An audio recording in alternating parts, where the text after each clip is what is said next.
Truthfully, I believe that prison was the best thing that ever happened to me. Going through that kind of upbringing, it forced me to grow up very quickly and adapt. It forced me to be resourceful. It forced me to just take ownership of everything. And, I've always said that going through that adversity and that difficulty is the best thing that ever happened to me.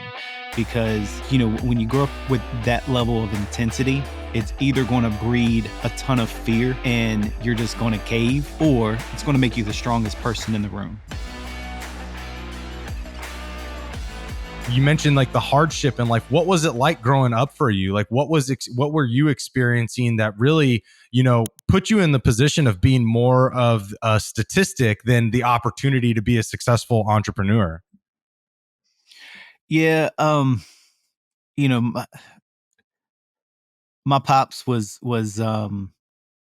he was just a notorious drug dealer. I mean, that's the reality of it. And growing up, he was in and out of my life, just doing small bids here and there for various crimes. That was the environment that I grew up in, and I inherited that trade, so to speak, at a very early age, roughly around 14. So, and that's just what I was exposed to, and everything that comes with that, right? The people that's in that environment and that sort of thing. So, that's what I come from.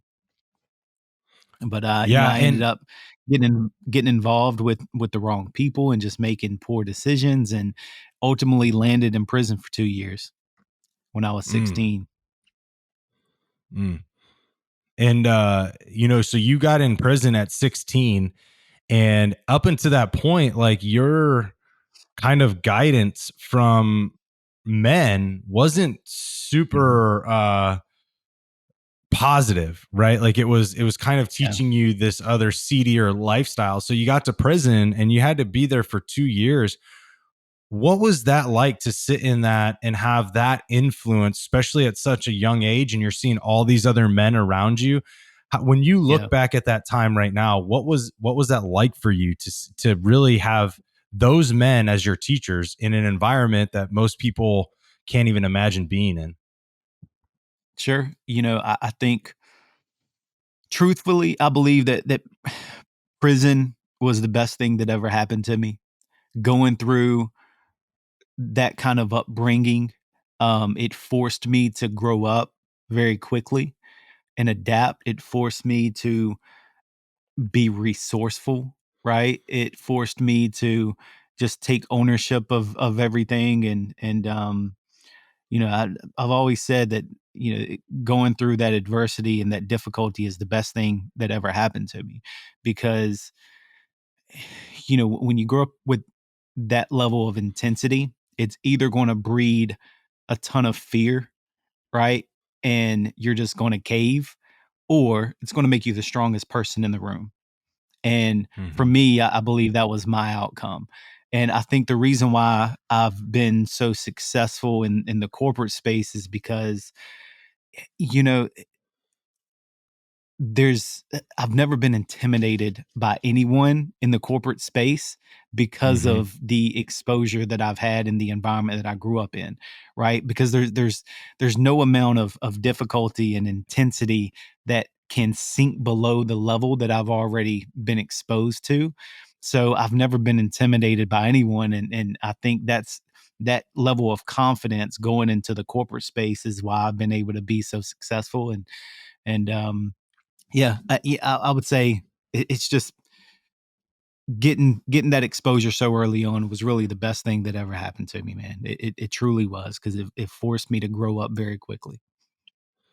Yeah, I see a lot of guys in the world today, and like if they experience adversity, right, they become their biggest critic and just beat themselves down mentally and Yeah. emotionally and spiritually. And I want to open up that door for you a little bit, because I think like obviously you gained so much power in that experience, but you could have easily gone the other way, A right? whole And different you could have, direction. Yeah. yeah, you could have easily just beaten the shit out of yourself internally and not seen the path that you have now. What was what Yeah. was the internal conversation you were having when you made that decision to be like, I'm not going to play the negative card anymore in life? Uh, I've never been. I've always been white. Like it's just ingrained in my DNA to Mm-hmm. be a victor and not a victim. So I've never Mm, once had any kind of victim kind of mentality. It's not who I am. It's never who I've been. So mm-hmm. that was something that was more just an innate kind of thing for me personally.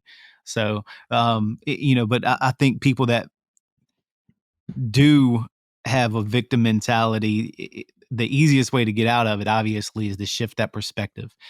How you shift that perspective, that's the question, right? How do you go from a victim kind of mentality to a victor and take ownership of everything, take responsibility for your life and your decisions, and go out and win? From if I had to put a finger on it, I would say it's purely perspective. It's just Mm. how you see the world, and that your perspective is shaped by your experiences. But I don't know, man. I'd say perspective is probably one of the most powerful things for somebody to really take ownership of their life and go out and really thrive. Just having the right perspective. Yeah, I agree with you, and I also add into that is that so many men, especially as we get older, they find it hard to shift their perspective, right? You know the old saying, an Yep, old dog can't learn new tricks. You know, that's it. you find a lot of guys get stuck in that. And so Yeah, as people grow and they hardened in this position of perspective, and they just think that it's too difficult to change, is there any advice that you have that you maybe even experienced with some men in prison that you could be like, hey man, yeah. these guys used to think that too, but here's what they did? Really good question. I would say that you have to look at adversity as more of an advantage than a disadvantage. You have to understand, just put it into perspective that, God is going to put you in the valleys, in the deepest points of your life to be able to give you the skill set and the tools that's necessary to climb the mountain, to get to the top. So I think it's just a matter of understanding that everything isn't happening to you, it is happening for you. And once you Mhm. understand that, it unlocks a ton of potential within yourself. It's almost like the deeper the valley, the higher Yep, the peak that you have to reach, right? most certainly. Yep. Yeah. That's a really, I've never thought of it that way, but hearing you explain that, I was like, "Oh yeah, dude," because like that Yeah, means that whether you believe God or universe or source, whatever it is, it has a plan for you to actually reach such such high peaks. It had to put you in such deep valleys, right? And like that's a really cool most way certainly. to look at it. Dude, already You just dropping got to wisdom bombs, understand it's bro. working for you and not against you. Yeah. Yeah, I love that. Well, I want to dive into your success as an entrepreneur, and obviously, you reference being a sales leader, and there's a couple things here that are terrifying. Yeah, So, the first thing, being a sales leader, and you obviously you have your book, "Selling Keeps You Broke," and yeah, and you have leveraged your experience in the entrepreneurship world. So, what was it like to first hop into the entrepreneurship world after prison, and then number two, yeah. take on one of what people view as the hardest things out there, which is selling? Yeah. Look, everything that we do revolves around selling in some form or fashion, right? Hmm. Even if it's a nonprofit organization, because you have to, or a federally funded program, right? There's Hmm. so much selling involved, even though they don't have a physical product. They have a service, and they have to sell the brand and the effectiveness of the program in order to continue to get funding. So selling revolves around everything that we do. But it was a long journey for me to go out and start my own business. I didn't come out and immediately start my business. When I first got out, I actually had a very unique opportunity in the wireless industry. There was he's a brother of mine now, but when I first started in the wireless industry, he was at a point, the owner of the company that I started working for, he had a few locations, a few retail locations selling phones, in malls and just inline stores, and um, that's where I got my start at selling. Is working part time in this wireless kiosk in this shabby little dime mall, and I understood that. First coming out of prison, getting exposed to that position and given that opportunity, I knew that I didn't want to go back to the lifestyle that I lived previously. So it's, Yeah. I have to make this work. There is no other option. Either I find a way Mhm. or I make a way. And I understood that if I'm going to make this work and catapult to the forefront of this industry, that, I have to be the best at what I do in every position on my way to the top. So that's what I set out to do. And when I first started out selling in that kiosk, I'd say the biggest thing for me was just taking a ton of initiative and absorbing all the best practices from top performers that were currently in the organization.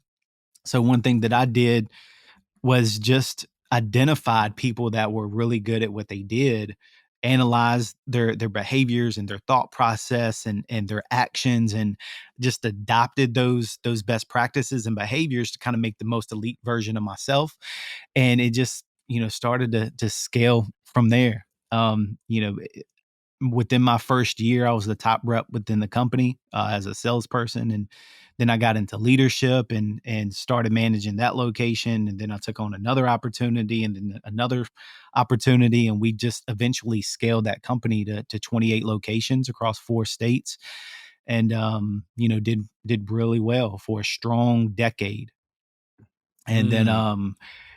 that was there was a couple acquisitions and mergers that took place that essentially dissolved that company, and it forced me, I was back to zero. Like Mhm. this is everything that I knew for the last, 11 years. And now here I am, the owner sold the company because he was kind of in a position where he had to, because we were an authorized retailer for a company called Intellos Wireless. And Intellos Mhm. got acquired by Sprint. And then Sprint, now I'm sure you know this, merged with T-Mobile. And that Yeah. was basically the demise of our business. So the owner Mhm. started exploring an exit strategy, sold the company, and then, here I am, working my way up to the top as a VP of sales within the company, and I'm back in the marketplace, right, overnight, with Mm. virtually no notice. So, Wow. that was tough. Just trying to figure it out, because here I am back in the marketplace as a felon, thinking that my Yeah. opportunities are limited, and I was making a pretty healthy income, and it's like, man, how am I going to replace this? Yeah. And it just broke me down mentally, because at this point, Mm. when you're making decent money, and your lifestyle gets adjusted to that income. So here I Yeah. am with $1,500 rent, 2 car payments, 2 kids, and it was challenging, but an opportunity presented itself. I got into the solar industry as a commission only kind of position, did extremely well, catapulted to the forefront of that industry. I was their top rep for the company that I was working for at the time. I was their top rep out of 400 some odd people out of 16 state footprint, did extremely well. And next thing you know, 2.5 years into that, they go under. So here I am making over 300K, triple my income from the previous opportunity, and Yeah. I'm back in the marketplace once again. So, at that point, it was, I got to take this, and I have to take control of my destination, right? Mhm. And that's where I founded Solar Ignite Group, the solar company, and really started to work for myself. So Wow, it's been man. a very long journey to entrepreneurship.